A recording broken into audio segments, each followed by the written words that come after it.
Hello, everybody. Welcome to another episode of Two Bi Guys.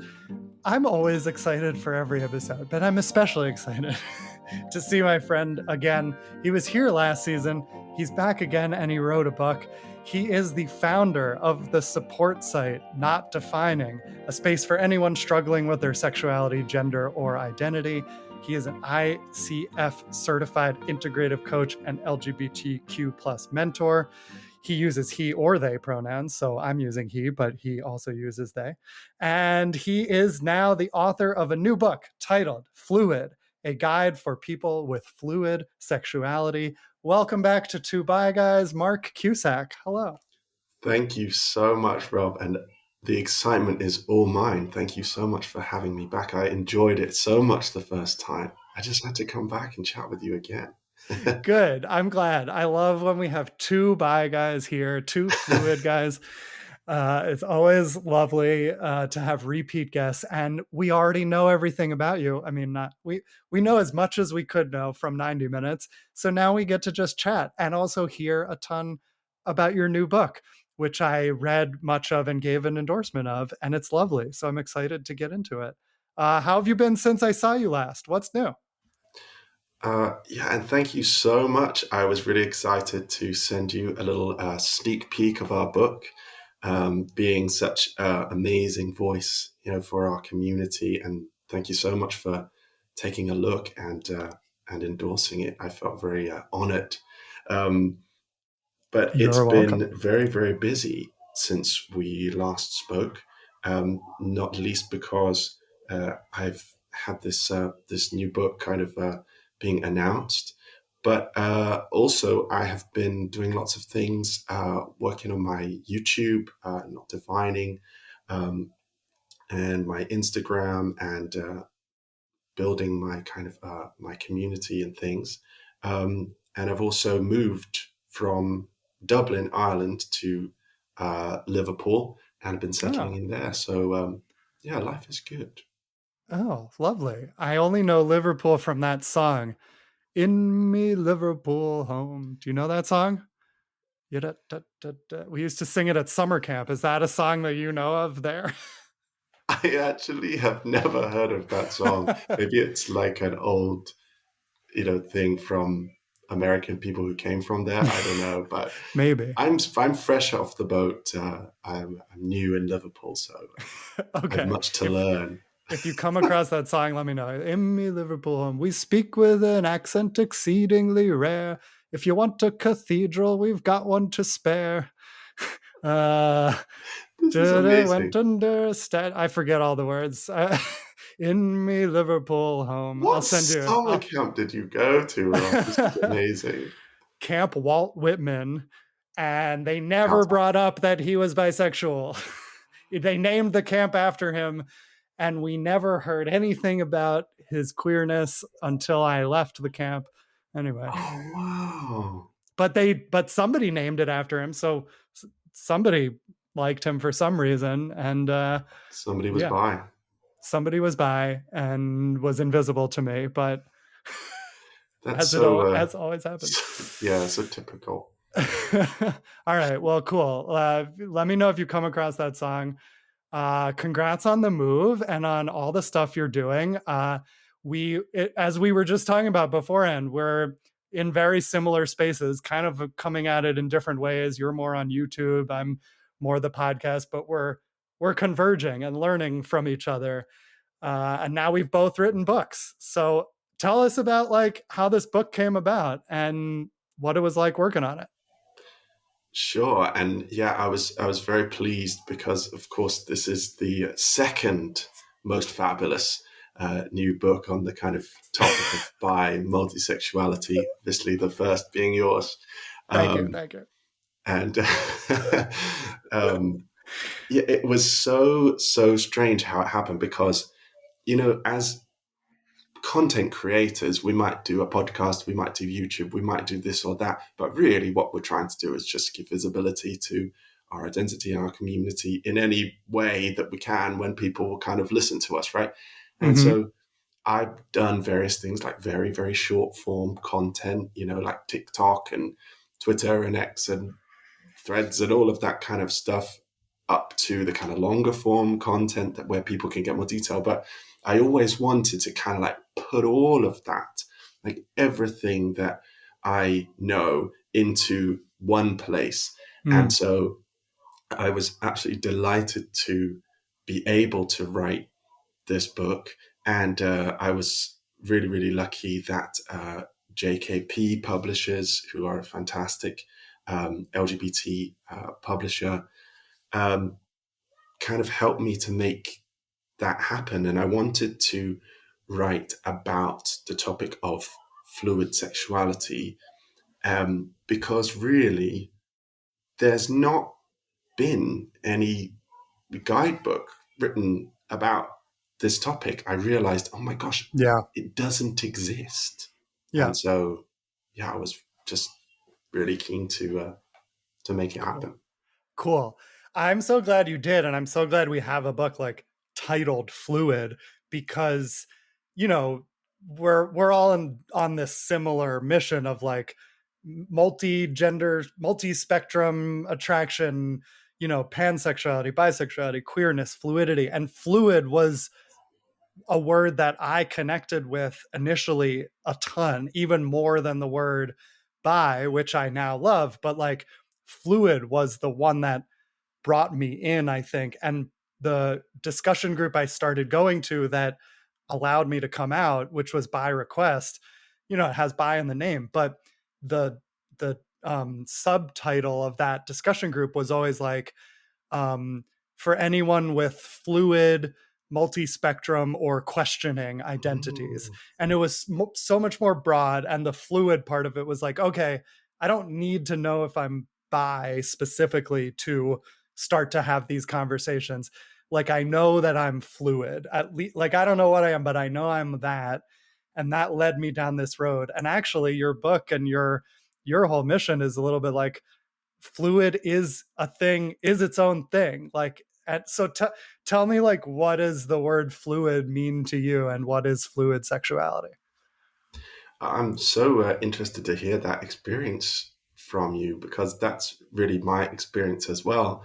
And my kind of platform is called Not Defining, because it's all just about the fact that I grew up being like, well, I'm a bit of this and a bit of that, and maybe this one day and that the other day, but I'm not really sure, and it doesn't really, Yeah.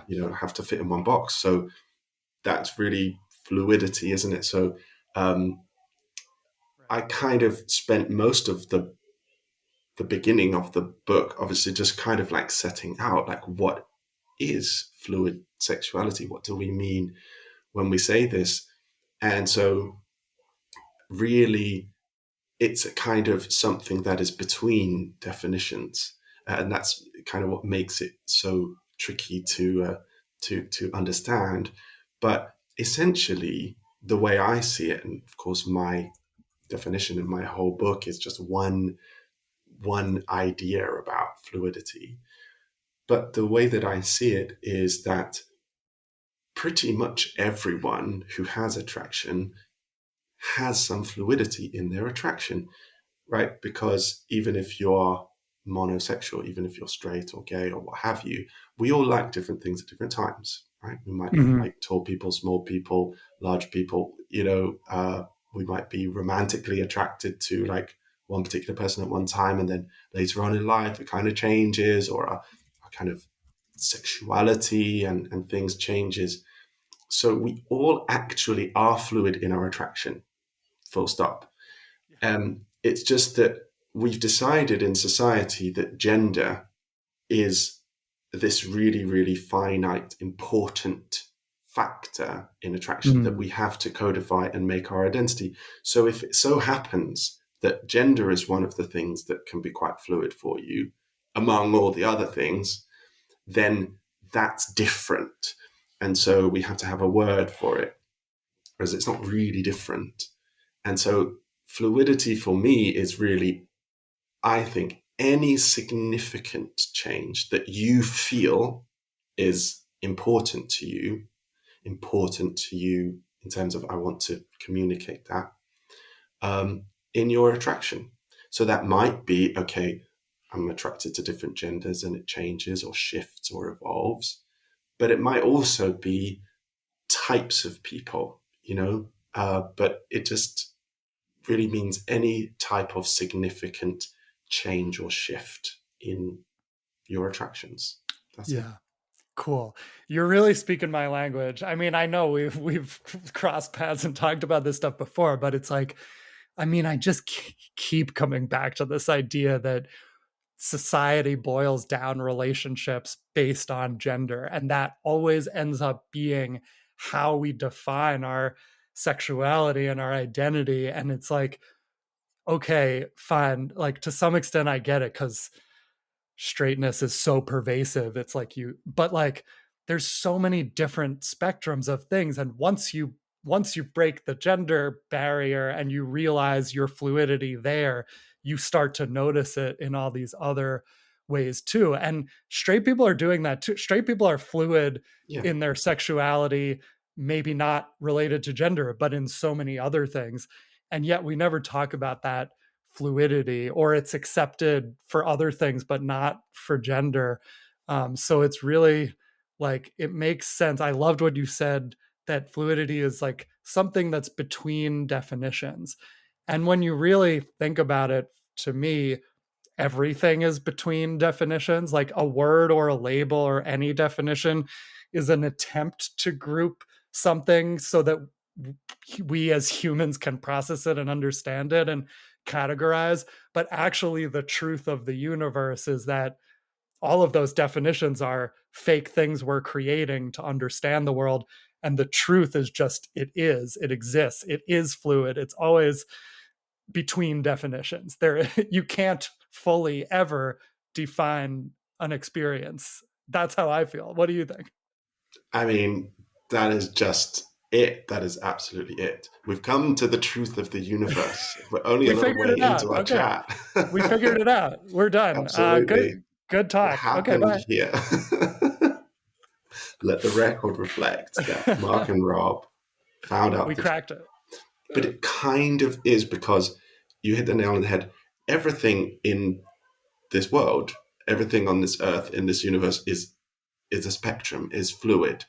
Like our bodies, our experiences, our personalities, our emotions, nature, trees, the sky, like it's all a fluid spectrum. And so when we're talking about sexuality, it's not really sexuality. What you're actually talking about is the way you connect with another human being, right? So it's emotions, it's energies, it's Yeah. physical sensations, it's like the touch of skin, or the connection of personality, or the way somebody's eye contact makes you feel in your heart, or like this is so infinitely diverse. And so all of that happens on a complete, unique, magical spectrum. And that's what makes human beings so fabulous. And it's why it's so exciting, right? Yeah. It just wouldn't be so wonderful without it. And Yeah. so it's okay to have categories, because it helps us to generally say, okay, well, I'm generally this, I'm generally that. Okay, cool. But the problem comes when we believe that those categories are like true and scientific and immovable, Right. because scientifically, actually, they're not. And so that's what I work with so many people. And I know you coach people as well. So I'm sure you've had, people get so stuck, because they're like, actually, what's going on for me in reality, in my natural biological, psychological state, is really fluid and diverse. There's all Hmm. kinds of things going on, all of which is beautiful and wonderful. Hmm. But I feel like it's wrong because it Yeah. doesn't fit in this predefined category. And that's such a tragedy, because I just wish people would know that there's nothing wrong with you. Yeah, that actually tracks so much with many of my clients, and what we're working on is like I'm helping them get in touch with their authentic selves and their desires and their belief system and their feelings. And a lot of stress can come from getting in touch with that and then realizing it doesn't fit with the boxes like that we think we should fit into, or it doesn't fit with how people have seen me in the past, or Like it just doesn't Mm. fit. I think you said that. And like there's so much power in getting in touch with that even when it doesn't fit, and figuring out how to use language and how to use scientific concepts to explain it, but also not having to do that and just letting it be what it is, even if you can't explain it, even if other people don't understand it. And something I work on with a lot of clients, and also with like friends and family now. I kind of do a little subtle coaching without them realizing it, but is like being okay with being outside of that box, like not judging yourself for that. Um, just feeling comfortable with the discomfort, if that makes sense. Yeah. Yeah, absolutely. And that's what I've tried to do with the book, to not only define this term, because in the LGBTQ plus spectrum, we've got a lot of terms. Um, right. And I talk about some of the other terms that we might use and stuff like that. But then also just really breaking down sexuality and how we understand it, and helping people to actually pick apart all of those kind of maybe preconceived ideas or boxes or categories or expectations, and really getting down to that thing that you said, that authenticity, and then kind of like building it up from the base. And so in the book, there are some kind of like exercises, and I kind of guide people through so that you can actually understand what is going on in your body, your mind, Mm, your heart when you're attracted to someone, and what is it that you actually like. And then once you know that, then how do you navigate life? How do you communicate it to people? How do you deal with mm, maybe some of the misunderstandings and bigotry that might come? And so I try to make it a kind of guidebook, either for somebody who is fluid or thinks they're fluid, but also for anyone who would just like to understand human attraction in a broader way. So yeah. Lovely.